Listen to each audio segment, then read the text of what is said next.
so ein Wirrwarr hier in Europa und es ist schwer, die ganzen Meinungen heutzutage zu filtern und man muss sich auch selber bewusst werden, welchen Standpunkt man vertritt und ich finde, da hilft es einfach nur, wenn man sich auch gegensätzliche Standpunkte anhört. Ich habe Angst, dass in der aktuellen Entwicklung, also Erstarken vor allem des rechten Randes in Europa, wir vielleicht diesen Zustand von offenen Grenzen bald nicht mehr haben werden. Und ich finde, das ist eine Sache, für die man auf die Straße geht, dass wir das Europa, wie es jetzt ist, auf jeden Fall behalten.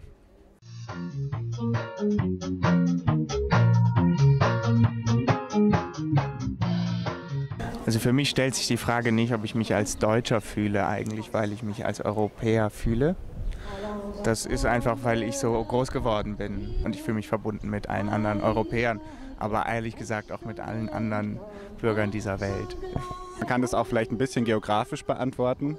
Dadurch, dass wir hier so schnell in Frankreich und der Schweiz sind, ist das Gefühl auch da, dass wir zu einem großen Ganzen gehören und eben nicht nur in Deutschland leben und gar nicht so sehr auf Deutschland fokussiert sind. Und ich würde auch nicht sagen, dass ich mich als Deutscher sehe, sondern eher als Europäer.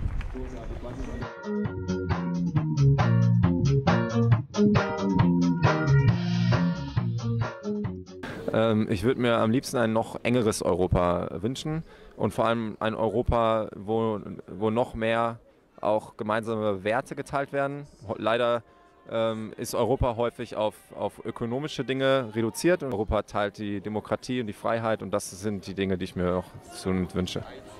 Und dass es rückläufige Tendenzen der Abschottung gibt und das Gemeinschaftsgefühl entsteht und man eben nicht mehr in Nationen denkt, sondern in einer großen Gemeinschaft, wo auch dann nicht irgendwann Schluss ist. Also dass nicht irgendwie Europa Grenzen hat, sondern es sich immer weiter öffnen kann und man eigentlich gemeinsam lebt und es egal ist, zu wem man gehört und es keine Grenzen gibt.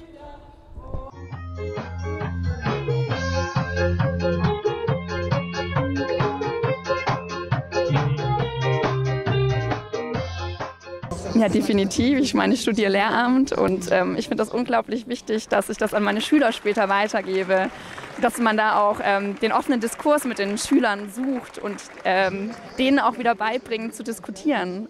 Naja, einfach versuchen, diese Idee zu leben und durch wie alles, was im Kleinen gelebt wird, kann im Großen umgesetzt werden.